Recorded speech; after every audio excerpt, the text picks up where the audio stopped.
শান্তি পাওয়া যায়। কোরআন মধুর বাণী, প্রতিটি হরফে দশ দশ নেকি আছে, আমলে জমা হয়। পাপের খাতা হতে পাপ যায় তোমার হেঁটে, নেকিতে হয় বোঝাই।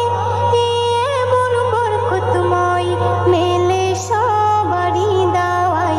শোনো মুমিন মুসলমান, পড়ে দেখো না কোরআন, কত শান্তি পাওয়া যায়।